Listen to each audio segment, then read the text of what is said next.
Olá pessoal, aqui é Eduardo Lemos. Quem me conhece um pouco sabe que eu entendo um pouquinho de contabilidade. Então eu quero aproveitar a oportunidade para falar sobre um assunto que virou meio que um assunto da moda nesse momento de pandemia. Esse problema muito grave, né, para a economia, para a mente, para o bolso, para a alma, para todo mundo do coronavírus, que é a taxação sobre grandes fortunas. Então fica comigo até o final. O vídeo não é muito longo, mas eu vou abordar um pouco esse tema e mostrar o meu ponto de vista sobre o porquê eu acho que é algo justo, mas ineficaz. Então, a taxação sobre grandes fortunas existe desde a nossa Constituição Federal, mas é um instrumento, a nossa última, né, Constituição, mas é um instrumento que não teve ainda o regulamento adequado e por isso não é aplicado. Então eu sempre falo para todos que é um instrumento justo, mas é ineficaz. Por quê? Porque se mostrou ineficaz em termos de quantidade de tributação, de valor de grana entrante, se mostrou ineficaz em todos os países onde foi aplicado realmente, tá? Então hoje em dia você vê muito peso sobre esse assunto porque você tem milhões de famílias numa dificuldade brutal de renda. Então esse problema do coronavírus mostrou a nossa face, a pior face do Brasil como país em desenvolvimento, antigo terceiro mundo. Então é justo. Claro que é justo. Eu não vou falar de justiça. Não é justo uma pessoa milionária, bilionária. O Brasil tem vários milionários repartirem um pouco para quem precisa. Não se trata de justiça, não.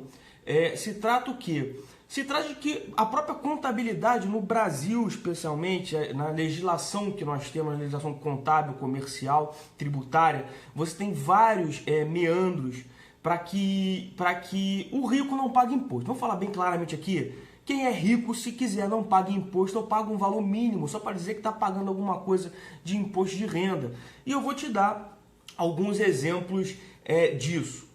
Mas eu vou começar com uma frase que eu sempre falo assim.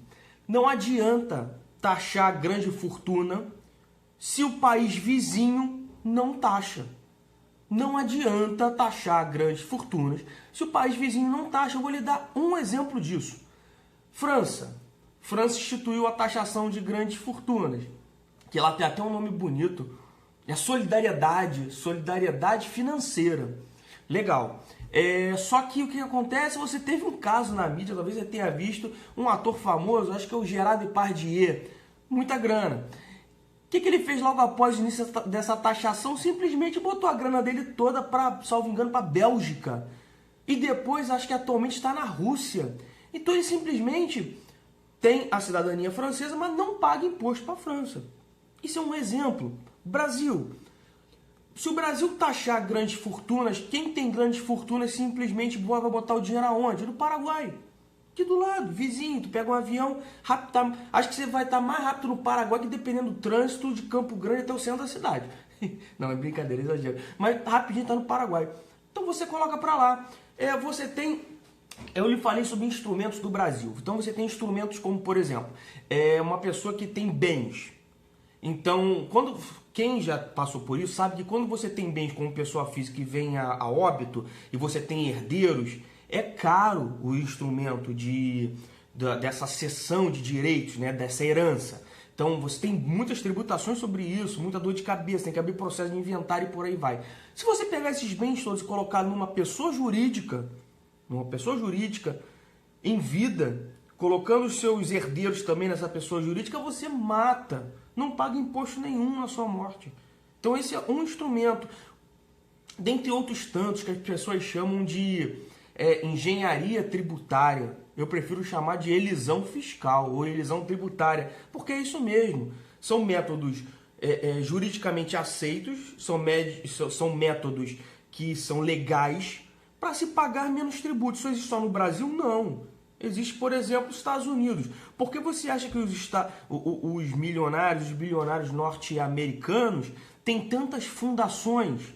Você tem vários escândalos com relação a isso. A verdade é que eles fazem fundações em vida sob o argumento, claro, não todos, mas sob o argumento de que vão utilizar essas fundações como humanos, como braço para fazer benfeitorias, mas a grande realidade é que eles usam essas fundações para pagar lobby, para comprar jato, para comprar iate. Em falar nisso, não sei se você sabe, mas jatinho e iate, jets que não tem IPVA, hein? Beleza, show de bola. Mas voltando, então eles usam essas fundações como braço financeiro para fazer várias operações, tá? No Brasil, a mesma coisa, eu vou lhe dar um outro exemplo. Se você tem vários imóveis, você é uma pessoa física com muitos imóveis, você tem que pagar imposto de renda pessoa física sobre esses aluguéis. Se você simplesmente constituir uma pessoa jurídica, um fundo imobiliário, você não paga nada de imposto na pessoa física. Então as pessoas focam muito na questão de distribuição de lucro. Ela tem que ser tributada. Pode ser, ela já foi tributada antes de 97, agora não é mais tributada. A distribuição de lucro, entretanto, meu amigo e minha amiga, se a pessoa tem uma boa assessoria, ela vai continuar não pagando nada, porque se tributar o lucro, ela pode ter vários instrumentos contábeis para zerar ou minimizar o lucro da companhia. E utilizando essa companhia para todos os seus gastos pessoais, ou seja, não vai pagar nada.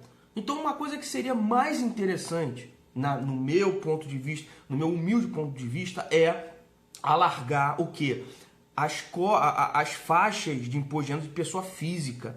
Então não pode existir só uma faixa de 27,5% para quem recebe acima de tanto. Você tem que diminuir as taxas de tributação para quem tem um salário menor. Então você tem que aumentar o número de faixas e criar faixas intermediárias para quem tem mais ganhos. Então você tributa um pouquinho. Não estou dizendo para não usar a tributação de grandes fortunas. O que eu estou lhe dizendo é o seguinte: pelos vários instrumentos que existem, vai entrar pouquíssimo dinheiro. Porque é isso que acontece nos países que instituíram isso.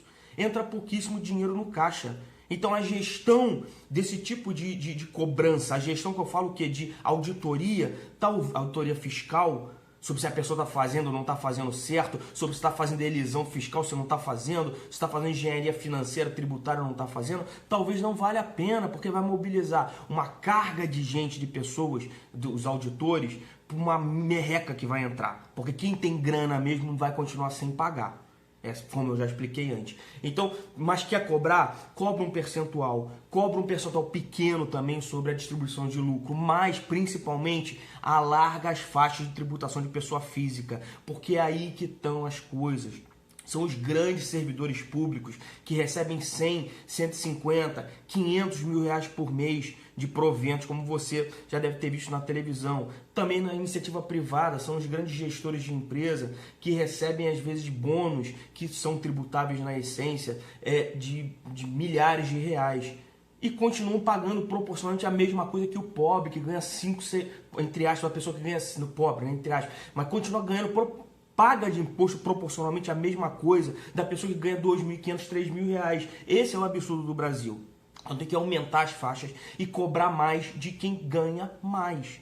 Esse é o milagre. É isso que vai fazer entrar dinheiro. Então antes de você defender a tributação das grandes fortunas por ser justo, vai menos na ideia de quem não entende, tipo o Luciano Huck não entende chonga de pitibiriba disso, e pensa nisso. Não é questão de ser injusto, é questão de ser ineficaz. Saúde, sucesso, fica bem na quarentena, fica bem em casa. Quero ver você aqui. Saúde e paz. Tchau.